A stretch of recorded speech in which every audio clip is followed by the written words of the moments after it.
So, Shadow of the Beast. Wait, that's the last game I reviewed.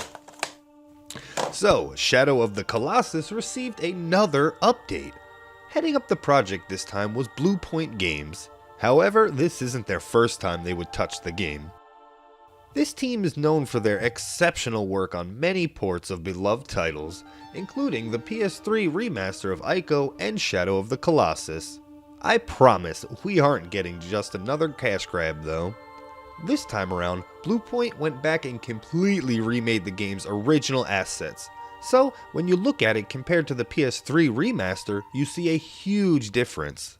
Retained in the gameplay department is the game's original feel. We also see a modern control scheme with the roll button now mapped to circle instead of having to press R1 and X.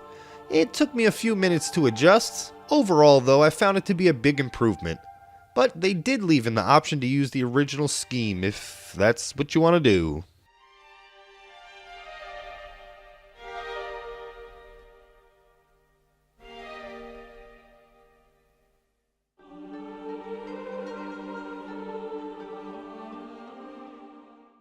I haven't experienced a game quite like this since its release.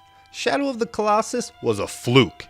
People were either going to love it or not understand the game and wind up passing over it. Unlike most games of its time, this wasn't all up in your face. Those scenes were replaced by a ton of downtime and lots of quiet moments to think.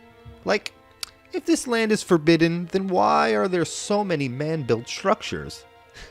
But I'm not even going to touch on the story as it's very ambiguous and I don't really want to give my interpretation of the events. That's up for you to decide and I don't want to pollute your outcome. And therein lies Shadow of the Colossus's true essence, for it's in mankind's nature to explore and that is fully exploited, but also meticulously fine-tuned to be mentally engaging. The music and cutscenes are kept to a minimum. In place of that, atmosphere is thickened by way of natural sounds from the environment.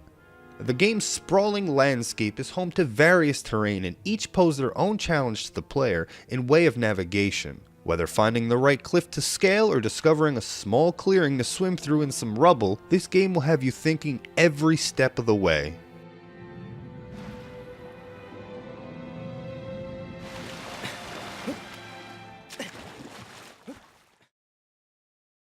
All serious actions take a bit of stamina away from the meter.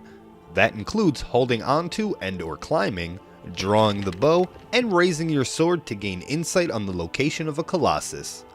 This gives the whole game a sort of risk versus reward type of feeling. If I must say, this is one of the best implementations of a stamina system ever. I'd say that it's probably tied with the Soulsborne series of games for best use ever. It's not just some arbitrary system put into place for another stat to be dictated. I'm looking at you, Skyrim and Fallout. Once you actually mount any given Colossus, this epic music kicks in, and it makes me feel all sorts of ways. But most importantly, it drives me to perform better and double downs on focusing. For those few moments of battle, you are completely enraptured.